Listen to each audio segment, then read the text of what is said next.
अलवर के कठुमर तहसील के धोलागढ़ गांव में अम्बेडकर विकास समिति और सब समाज कठुमर की तरफ से बाबा साहब डॉक्टर भीमराव अम्बेडकर साहब की प्रतिमा अनावरण कार्यक्रम 21 नवंबर के दोपहर 1 बजे बड़े भव्य तौर पर और बौद्ध परंपराओं के अनुसार किया गया, जिसमें मुख्य अतिथि के तौर पर कठुमर तहसील के विधायक बाबूलाल बैरवा के प्रतिनिधि के तौर पर अमिताभ कुमार और विशिष्ट अतिथि के तौर पर संभागीय आयुक्त पीसी बैरवाल रहे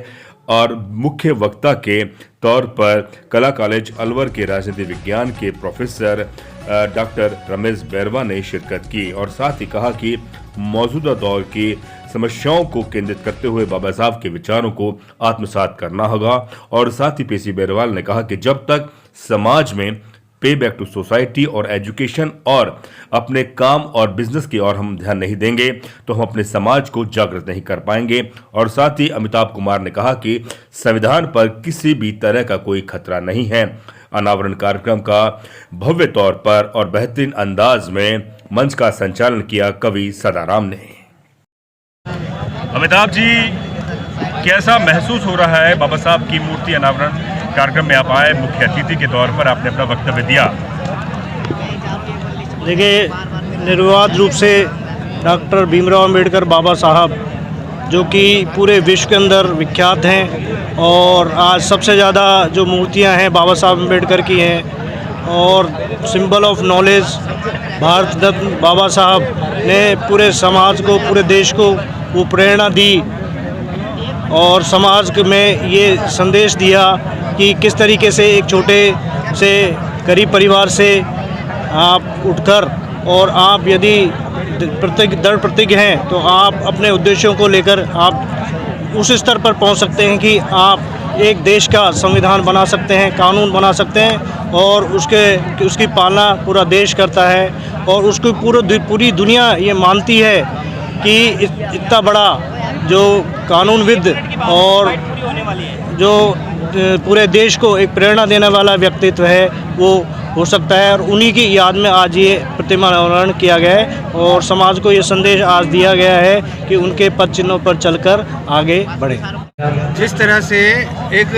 दो लफ्ज़ आते थे पहले कि इस्लाम खतरे में है, हिंदू खतरे में है और आज एक नया शब्द आया है संविधान खतरे में, इसके बारे में क्या कहेंगे? देखिए, संविधान कहीं खतरे में नहीं है। संविधान पूरे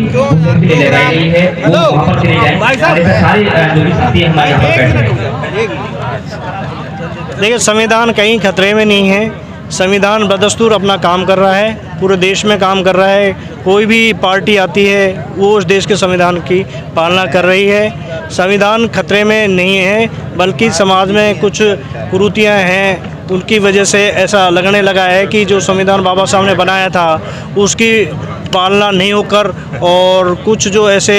राजनीतिक पार्टियां हैं जो अपने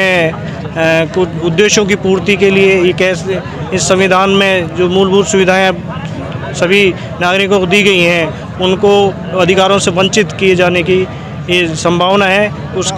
उन संभावना के कारण ही ये बात कही जा रही है कि संविधान खतरे में।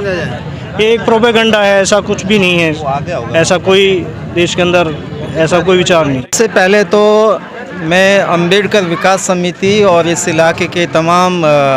नागरिक जन जिन्होंने एक बड़ी भव्य प्रतिमा का अनावरण का ये कार्यक्रम यहाँ पे लिया है, बहुत सफल रहा है और मुझे भी इसमें आमंत्रित किया, इसके लिए बहुत बहुत आभार। जहाँ तक सवाल है, ये बात बिल्कुल दुरुस्त है कि प्रतिमाएं अभी लग रही है, लेकिन आज जो सबसे बड़ी चुनौती है कि बाबा साहब की जो विचारधारा है, जो उनकी चिंताएं हैं, और चिंताएं क्या थी। यदि आप मैं 1938 का उनका एक बहुत बड़ा सम्मेलन का बात कहूँ तो उन्होंने कहा कि गरीब और दलित तबके के दो दुश्मन हैं, दो चुनौतियां हैं, वो है ब्राह्मणवाद और दूसरा है पूंजीवाद। ब्राह्मणवाद का मतलब ये नहीं था कि किसी ब्राह्मण के घर जन्म ले ले तो आप उसके प्रति घृणा करते हैं। ब्राह्मणवाद से मतलब बाबा साहब का था जो ऊंच नीच में यकीन करता है,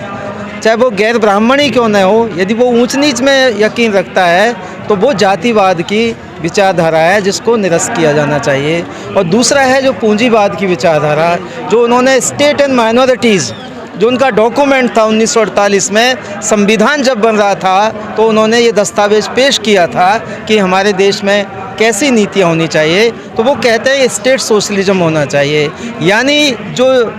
इकोनॉमी के जो मेन सेक्टर्स है, चाहे वो कृषि हो, उद्योग हो, बीमा हो, बैंक हो, आज रेलवे है, हमारे हवाई अड्डे हैं, इन सब के राष्ट्रीयकरण के पक्षधर थे। लेकिन आज उल्टा हो रहा है। आप देखिए, ये बात सही है कि छुआछूत कम हुई है, लेकिन जैसे जैसे दलित तबके के बीच में चेतना आई है अपने सम्मान के लिए, गरिमा में जीवन जीने का जो उनका संविधान प्रदत्त अधिकार है, उसके लिए जब वो लड़ते हैं, अपनी बात को उठाते हैं, तो दलितों पर हिंसा ढाई जा रही है। ये आज का एक बहुत बड़ा तथ्य है। लेकिन ये खुशी की बात है कि लोगों में चेतना आ रही है और वो उसका मुकाबला कर रहे हैं, उसका प्रतिरोध कर रहे हैं। दूसरी बात, जो तेज़ी से जो निजीकरण हो रहा है हमारे यहाँ, चाहे शिक्षा का हो, स्वास्थ्य का हो, हमारी सरकारी कंपनियों का हो, तो उससे कहीं न कहीं रिजर्वेशन अपने आप ही अप्रासंगिक हो जा रहा है, कमज़ोर हो जा रहा है। तो आज भी दो चुनौतियाँ बाबा साहब ने जो बताई थी 1938 में, या संविधान जब बना था 1949 में, 25 नवंबर 1949 का उनको लास्ट स्पीच है संविधान सभा में, जिसमें भी यही चिंता कही थी कि सामाजिक लोकतंत्र और आर्थिक लोकतंत्र दोनों होना चाहिए, तभी समतामूलक समाज बन पाएगा। ये आज हमें संदेश लेना है और इस बात के लिए काम करना है, जो तेज़ी से निजीकरण हो रहा है हमारे यहाँ, उसका विरोध करना चाहिए, तभी रिजर्वेशन बच पाएगा। संविधान के जो बेसिक जो संदेश है वो है स्वतंत्रता, समानता, न्याय और भाईचारे का। चारों बातें जो है संविधान में, आज ही जो प्रस्तावना यहाँ पे मैं देख रहा था बड़े अच्छे सुस्पष्ट तरीके से लिखी गई है। यदि हमको बोलने की, लिखने पढ़ने की आज़ादी नहीं है, गैर बराबरी है, आर्थिक क्षेत्र में भी गैर बराबरी है, अमीर गरीब का फासला बढ़ रहा है, या मजदूर, किसान, आम आदमी सुरक्षित नहीं है, बेरोज़गारी तेज़ी से बढ़ रही है, शिक्षा स्वास्थ्य का निजीकरण हो रहा है, तो विषमता भी बढ़ रही है, न्याय नहीं मिल पाता है। कहने को तो खूब है कि कानून का आप सहारा लीजिए, लेकिन न्याय इतना मुश्किल है मिल पाना, ये आप खुद जब महसूस करेंगे तो स्पष्ट हो जाता है। न्याय बहुत लंबा है और कई नामी सुप्रीम कोर्ट के न्यायाधीश जो रिटायर होने के बाद कहते हैं कि 90% गरीबों को न्याय नहीं मिल पाता है, 90%। तो न्याय को भी चुनौती है, और साथ ही साथ भाईचारा जो समाज में है, जो नफ़रत हो रही है हिंदू मुसलमान के नाम पे, ऊंच नीच के नाम पर, तो चारों जो ऐसी मौलिक जो संदेश है बाबा साहब का, जब वो खतरे में, तो संविधान अपने आप ही खतरे में माना जाना चाहिए। हाँ, चुनौतियाँ हैं, लेकिन यही संविधान है हमारे लिए एक साधन है,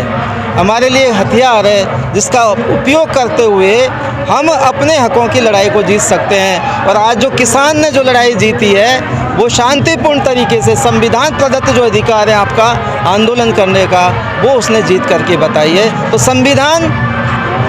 चुनौती है उसके सामने, लेकिन संविधान ही आज सबसे बेहतरीन साधन और हमारे पास में हथियार है अपने